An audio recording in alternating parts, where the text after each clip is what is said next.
This is Realty Talk with Ellie and Gaelan.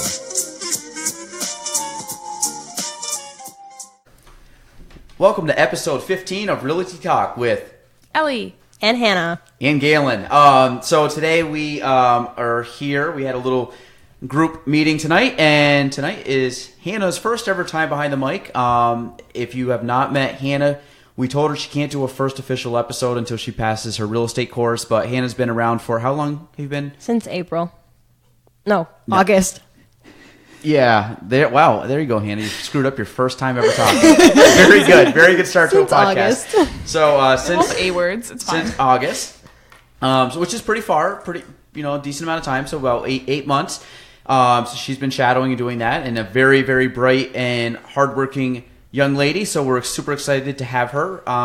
But she is here on her first ever podcast, so she's kind of crashing our party. But me and Ellie did not do a podcast last week, so we broke our streak of 14 straight weeks. We missed one in February too when I was gone and you were gone. Did we? Yep. Oh, okay. So we lied. So this is No, our second. Gaelan lied. This is our second one. Yeah, Ellie told the truth. I lied. But not for a good reason. We were busy, and our big thing we did on Friday was the Adirondack Bridal Show, and I thought went over very well. You guys were both there. Mm-hmm. And I thought it went very well. Did you have fun? I did have fun. Did you have fun? It was awful. Okay, so Ellie, we're not going to talk to Ellie today. So Hannah, how did you? No. So I think overall I had a blast. I thought it was good. I thought it was a fun event. I thought there was quite a bit of people, more than I thought there was going to be honest. Yeah, it was way busier than I expected. Yeah, and it looked kind of cool the way they had it set up with the tents and the lights, and it almost felt like kind of club kind of style at certain points, like especially towards the later end of the night. I think they purposely did that with the lights and stuff. Mm-hmm. But I thought our booth was good. I thought we accomplished what we wanted to accomplish. Anything else on that? I think you took the photos? You were doing the photo booth. Yeah, you both were. Yeah. I was just excited to see how many actual local people showed up and supported the 5th annual Bridal Show. So that was pretty cool. Yeah, there was a lot. There's a lot of, and actually looking at the sheet I kind of got the sheet from the girls. A lot of different places, like every part of the county, and a couple even weird outside parts were there. And I got to look. There might have been some Vermont people too. There were a few Vermont. I was actually surprised by the amount of out-of-state people, because we did get a whole lot of locals, but we got more non-locals than I expected as well. Just people who are moving to the area, or people who have family in the area. It was just pretty cool. Yeah, and I thought it was a fun event. I know that Anna and Steph, it was their first time running the event, so I only expect bigger and better things because they expanded it quite a bit this year. And I thought they did very well in having a little bit of everything there, meaning pre-wedding, post-wedding, during wedding kind of stuff. And, with the music and the bar and stuff, I thought it was done very well. I was impressed by, that was our first ever event as a group, and it went well. I thought you ladies were awesome. Jordan and Courtney did phenomenal too. So that was a fun event. I was sometimes running around, so I didn't do as much as you guys did. So you guys did really well. Hannah, can you tell people who you are a little bit? Not going too crazy, but just kind of introduce yourself, because we did this for Ellie on her first show. Yeah. So my name's Hannah Wilson, and I've lived in the the Plattsburgh, Peru area for my whole entire life. I've never moved. I've always stayed right inside Peru. And now I'm just attending SUNY Plattsburgh with a marketing major and an entrepreneurship major.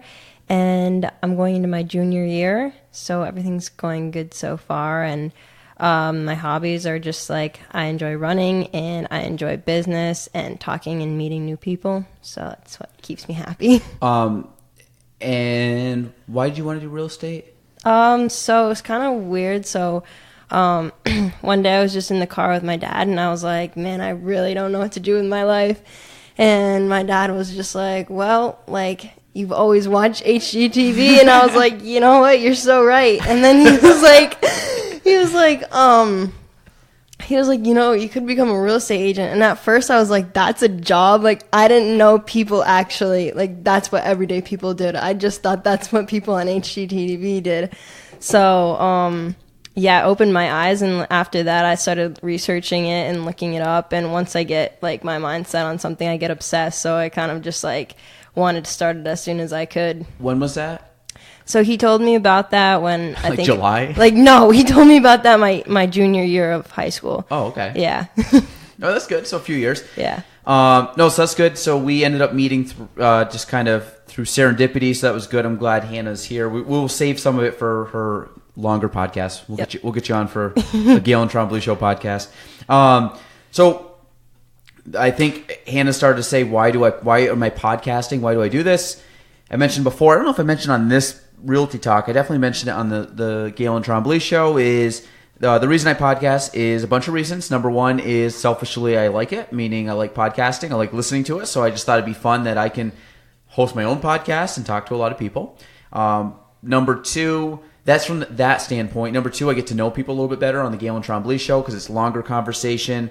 I learn stuff about people every single time. Ellie's been on a couple times, and I keep learning new stuff about her, so that's good. And in regards to everybody else, why I did Realty Talk is it's probably the only thing I think I really know a lot about that I could actually tell people, meaning I have some knowledge in other random aspects of life, but probably not enough that I could center around a podcast where people would want to hear me talk about.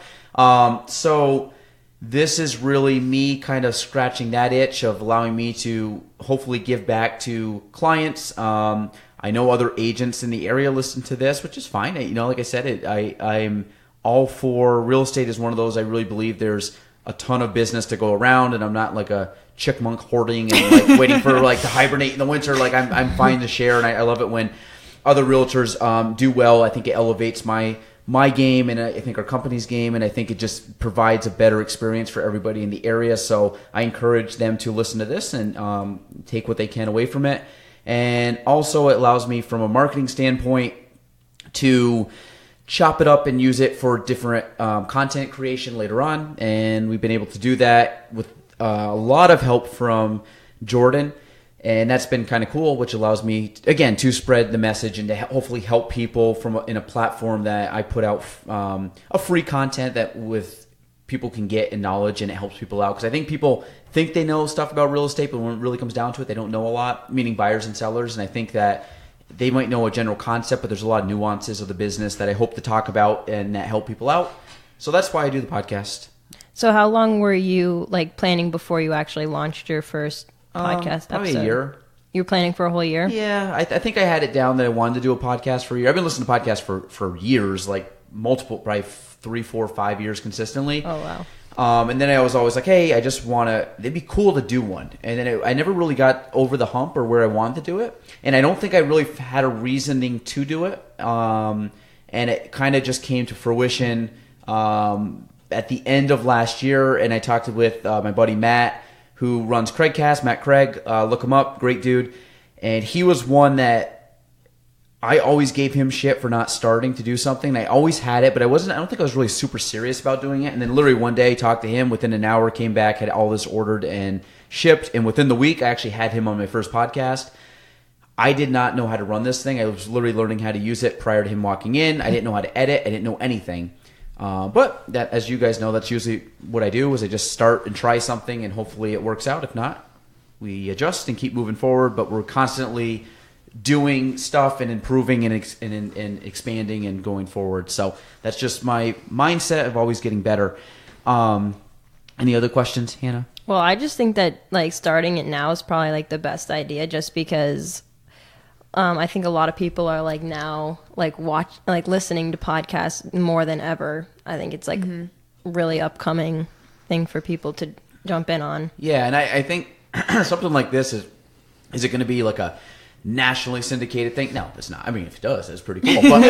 But if probably Realty Talk. I don't think Gaelan Trombley Show, because Ellie brings a lot. Ellie brings that wow factor that's going to get us on that next level. Yeah.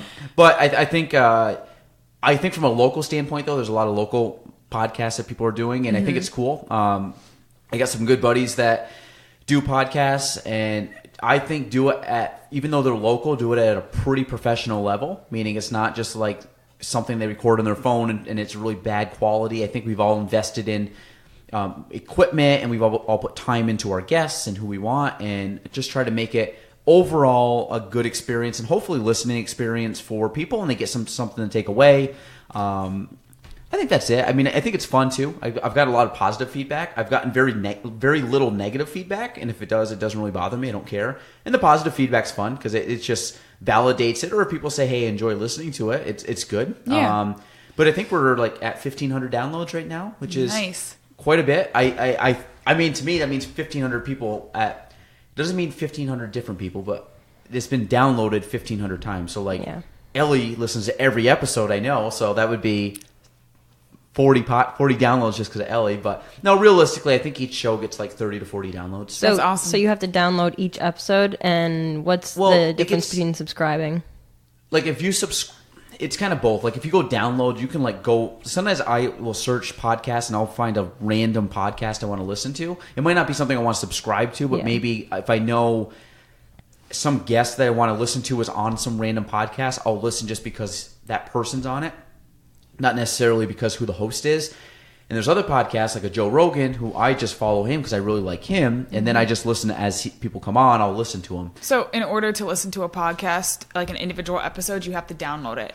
Okay. So if you subscribe to someone, you can make it so it automatically downloads, but you can also just find an episode, download it, listen to it, and then leave and never touch them again. Yeah, so I believe when a download is someone that actually listens to it. Yeah. Because I think even if it pops up on your feed, You have to like hit download to get it onto your phone. You have to play it to have it like considered, even if it's a subscription. Yeah. So, and then the local podcasts, like Craigcast and Stories of Gumption with Ryan Lee. Those two, those are very good friends of mine, and they both do it. And I think the quality is there, the guests are there, and I enjoy listening to those. So I'll put those on. Like I said, just to kind of know, like I like local news and stuff more than national. Like I'll listen to like a Joe Rogan, which is cool, but like I like the local people that I can talk or listen to, because one of them that was just on one of those podcasts, I reached out and I have a meeting next week with them. I knew them before, but just kind of like, hey, I actually listened to something that was interesting, and I think that we maybe can help each other out in certain aspects. So it's kind of, it gives me a little background, and especially because I'm trying to really build our community up. Playing our small part with others and trying to make the community better and try to grow it and try to have just positivity and good people in the area that hopefully will just, like I said, the quote over there, rising tide raises all ships, meaning that if we can all raise the tide or the energy or the economic level of our community, everybody will benefit. So that's kind of my thing. It's not to be, I think it was funny. As you know, I listen to a lot of Gary Vaynerchuk stuff. It's not, he always says, I'm not trying to tear people down. I'm trying to build the biggest building. I'm not trying to tear anybody down. I'm just trying to build the biggest building. Like, I hope all the skyscrapers get as big as me. I just hope I'm just going to grow the biggest. Like, but he's not doing it from a standpoint of like, I'm going to Godzilla all you down to the ground, so mine's the only one standing. And I try to kind of look at that perspective. I'm trying to, you guys know me enough, especially Ellie, I'm very blinders on, where I really focus on our own stuff, and it was just so cool. I was describing or talking to them about some of the, kind of looking at stats and production and just overall like goodwill of people in the area. I think we're making a positive impact. Our company is, and that's makes me extremely happy because we're doing some good stuff. Yeah, well, I think that's also the only way to do it. Like, there's no way you can just, be the tallest standing building. Like, you need like people to support you and to rise with you at the same time. Like, it's impossible to do it all yourself. So, yeah. No, I agree 100%. Yeah. And you talked about like the bridal show. Like, I wasn't going to go do the bridal show by myself. I could have. It would have been about 1/10 of the production, and it would have been about -10%. You know what I mean? Yeah. Really bad quality. But like I said, that's why I had there's 5 of us there. There's a reason I had 5 of us there, because 5 of us are going to do not 5 times better. They're going to do 200 times better, just because of exponentially having the people. And we were all energetic. And I think I was getting very good feedback on our booth, and I still am. And I think that's cool, because I think we were energetic and people liked it. Yeah. Well, I was genuinely happy to be there. Like, it was fun. It was like a very good experience to have. I'm mad I didn't see the baby goats though. Like, I knew they were going to be there and I forgot, and then I didn't walk around, and I didn't know. The baby goats. I wish we could do better. Like the business expo, which we're going to go to. Can you go to that? What day is it? It's in June. June 6th. Thursday, June 6th, like all day. Till like 4:30. And where is it? Great, Fieldhouse. I should be able to go to that. Okay, good. Put it on your calendar now. But that one's gonna be a little longer, so we'll have more time to kind of go around. I'm excited and for we're that. gonna have, I think, probably close throughout the day 5 to 7 people, roughly. I mean, I'll be there all day, but like you'll be able to go mingle with people, which is what I want you to do. Not just stand at the booth the whole day. That will be fun though. I think we'll have a good time with that. That was a trial run what we just did, and now a couple of things were the follow up stuff that we talked about doing. Seeing how that works and maybe tweaking that, a month from now, but we'll see how that works out. The last thing I really had on the docket to talk about was how crazy the market is right now. I don't know, like you might have seen, at least checking the MLS and going through it, how quickly homes are selling. It's unbelievable. I have an offer right now. I had a house, put it on a couple days ago. Not even that. God, I don't even know. It's been on for a day and a half. I think by the end of the night, we're going to have 5 offers on it, which is insane. Like, that's just the way the market is right now. And it's crazy. And I just think it's one of those markets that I think we're in a significant housing shortage. And I don't think that we're going to have any, we're not climbing out of this hole anytime soon. Meaning I think this could last for a couple years. The only way I see it coming out is honestly if we have like out-of-town developers coming in to build new housing construction. developments. Yeah. But it'd be like, it's tough for like an individual builder to say, I'm going to build a condos or I'm going to build a whole subdivision. But some are trying to do it, but you're going to see like these big companies out of New York or Boston or Chicago or wherever, and they're going to pump in millions of dollars to build up communities around here, which would be exciting. Oh yeah, absolutely. And I can't wait. And I'm 100% believer. Hopefully I'm right. That's my belief right now. I'm hoping that 5 to 10 years from now we can replay this footage and be like, wow, we were right about that. Plattsburgh's going to explode, I think. I agree. In a good way. In a good way, yeah. And I think, and people have asked too, like, we always talk about seller's market and how great it is for sellers. And I had the conversation tonight before I got here with a buyer. I said, guys, it's 100% seller's market. It's the best time to sell in 15 years. But on the same token, interest rates are still historically low. And any house you buy now, it's going to appreciate like crazy over the next 5 to 10 years.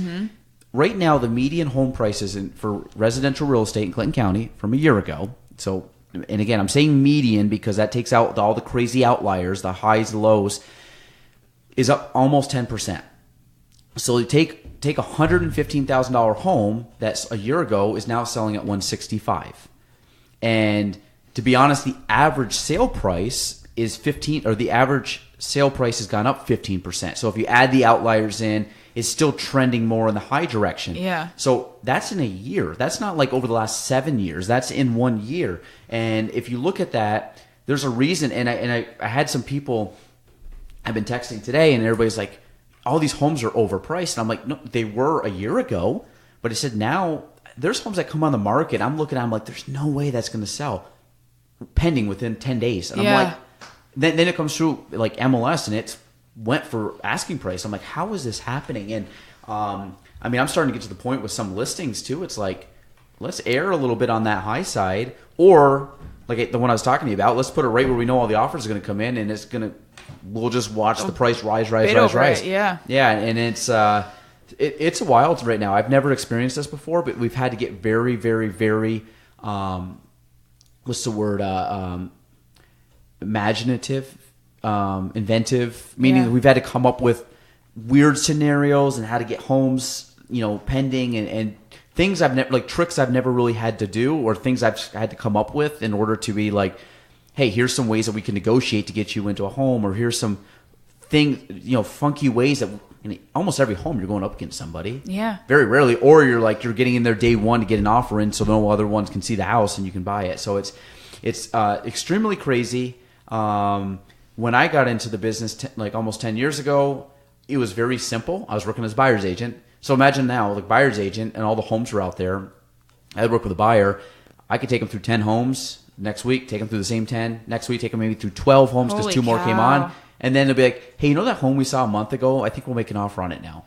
Now it's like, okay, there's one home we can see, and you got to make an offer today because it's going to be off the market by tomorrow. I have a buyer right now, and I send them the listings as soon as they come on, and this week alone, 3 homes they wanted to see. We scheduled showings, and they all were canceled because they went pending before we got to see them. And they were all like went up, and they got the email, texted me, made a showing, it was canceled. And I can tell they're getting frustrated. And it's just like, just gotta be patient. And something's gonna. It is, and I try. I mean, it's hard in our business too because we're always looked at. Something will happen, and all of a sudden, like, I get this all the time. Home inspection.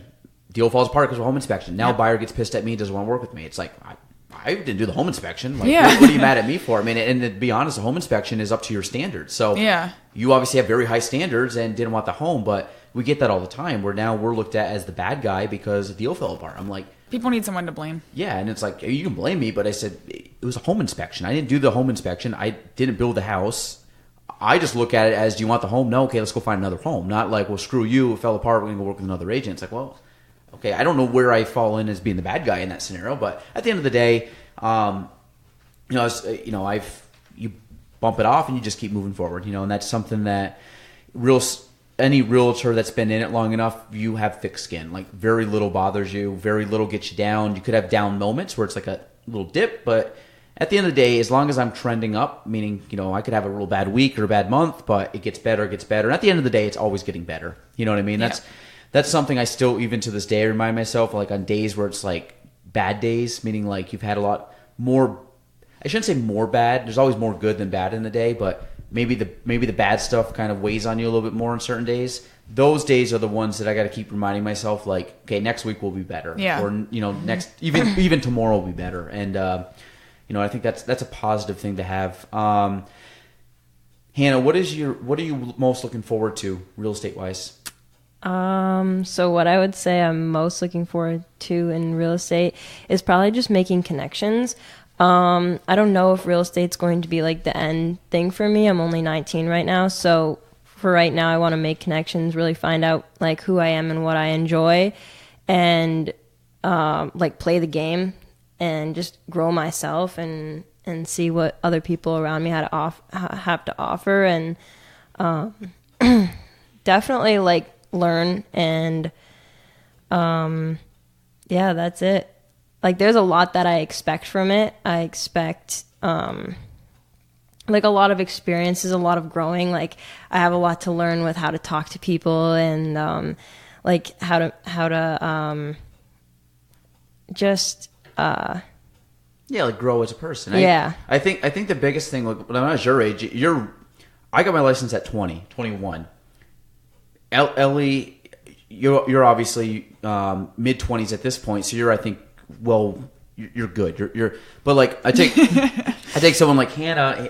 Hannah at 19 was way more mature and smarter and better at everything than I was at 21 when I got my license. Like, your mindset is way beyond what I had. I had like a decent mindset with certain things, but definitely sometimes I do like I'll get so far ahead in my thinking that I'm like, oh, wait a minute, like, let's first take it back to my first step, and let's first like take my course and pass my course and like experience this, and then once I'm done with that, let's experience something else. Like, I get ahead of myself very easily, and then I'm like, wait a minute, I'm still taking the course. Like, I've got to relax and focus on one thing at a time. Well, so I think it's good though to like, one of my most common dreams at night, I know it's weird, it's not even like a dream, it's just when you sit up at night and think, it's just, I think my mind's a mess, it's constantly running, but I'm always thinking about like myself, the business, like how can I improve. I'm always about improving myself.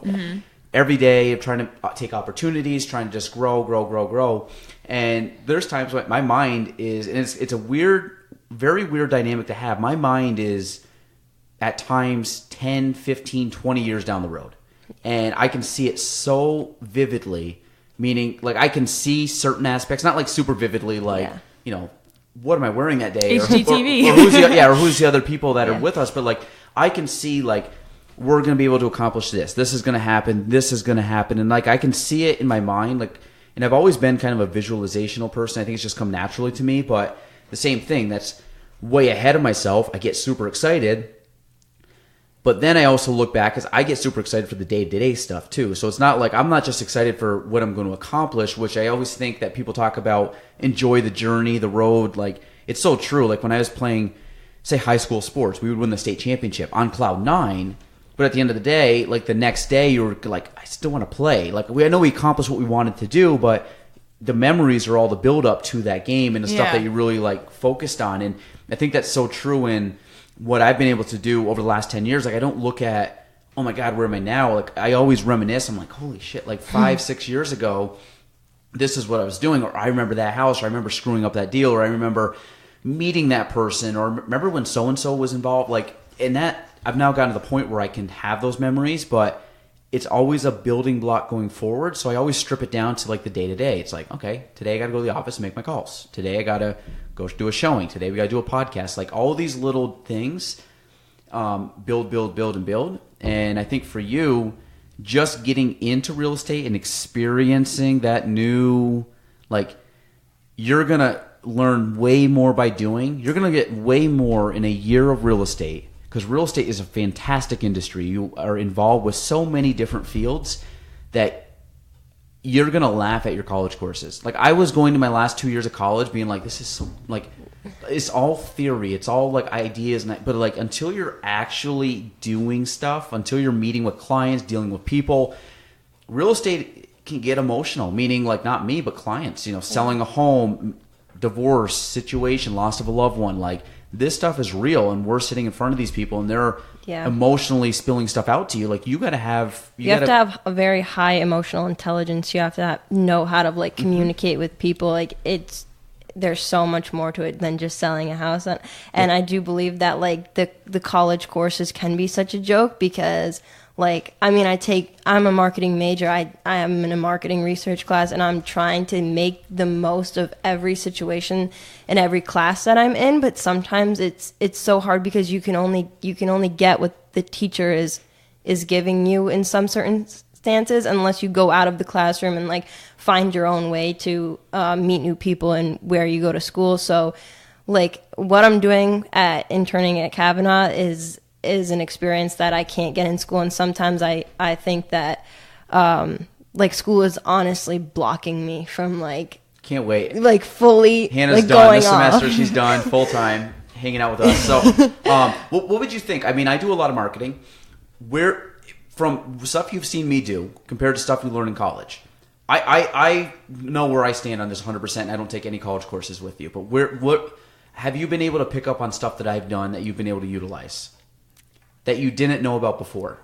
So in my marketing class, absolutely not. Thanks, Joe. Yeah. So at the moment, I'm honestly learning more from my management class right now, like about human resources, about all the departments in a business, and about like how to fire, how to hire people, how to like make sure who you have on your team is good for you, and knowing when to stop and knowing when to go. Like management is honestly, I find it much larger than my marketing classes right now, but more beneficial, you mean? Much more beneficial. Yeah. Well, I think things changed too. When I was starting out, like my position now, I'm way more fascinated in managing and company growth. That did 2-3 years ago, that was not on my radar. Like I was not learning how to do that. Now it's like, like we've had to hire a couple people, and I've now been on the like my dad obviously too, but like we've been on the process of that. No offense, like both of you, my dad didn't. I mean, knows who you guys are now. Yeah, but met like, me once. I'm so offended. Yeah, he probably doesn't. Like, I mean, you should see. He texts me sometimes when he sends me leads. I know. Sometimes I'm like, Ellie. Yeah. So was that? I'm like, that was Hannah. I'm like, but like for the most part, like I would say everybody that's new to the company that wasn't an existing agent comes directly through me. Meaning, like, so from a standpoint, I've had to learn that. Like, I don't know how to, like, why was Ellie someone I would want to work with? Like, why did I think Hannah would be good? Like, we have Nicole now. Like, why did we have Nicole over other people? And like, it's trying to pick that out. A lot of it's a learning experience for me. Even, the financing part that I'm dealing with a little bit more now. I mean, there's more to running a business than just the day to day. Like, there's a lot of stuff. Like, it could be as simple as like stuff in the office about office space and like, so but I'm learning that, and I didn't know how to do it before. So like to me, it's just learning on the fly. Like you talking about managing departments and hiring. Like unless you hire somebody, I don't think you know how to hire. Like what I mean? Like you could have all like here's the A to Z like way to do it, and all of a sudden like B didn't work out, so now why C won't work out and D won't, so now I got to deviate.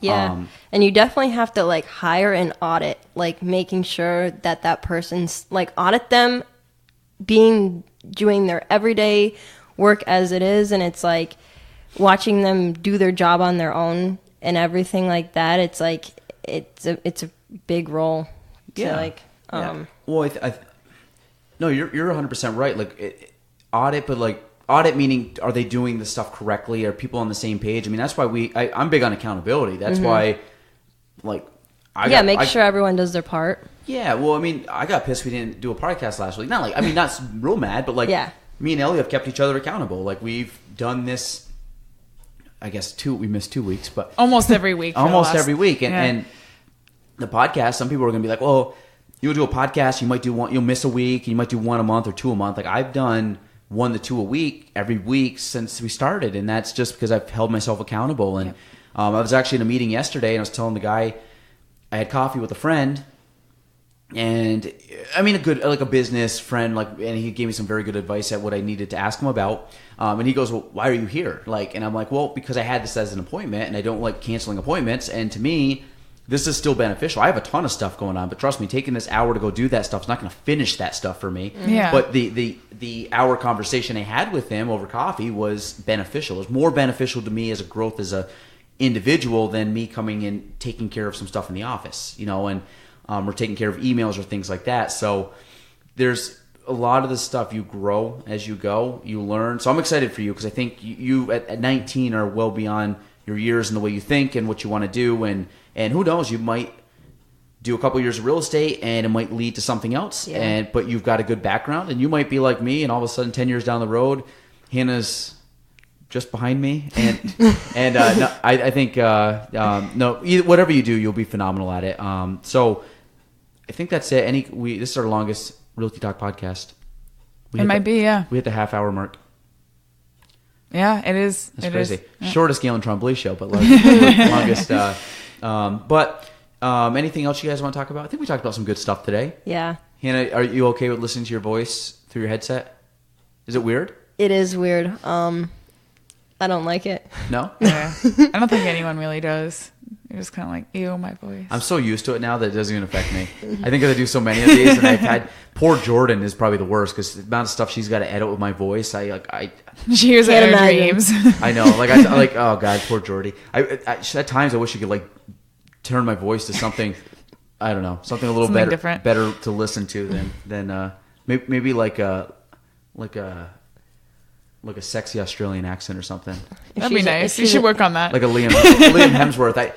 Thor, which when I grew my hair out... Chris Hemsworth. That's Chris. Is it Chris? Liam is his brother. I only know that because John corrected me the other day. I don't keep up with that. Oh, John would totally... No. No, it's because they're both ripped.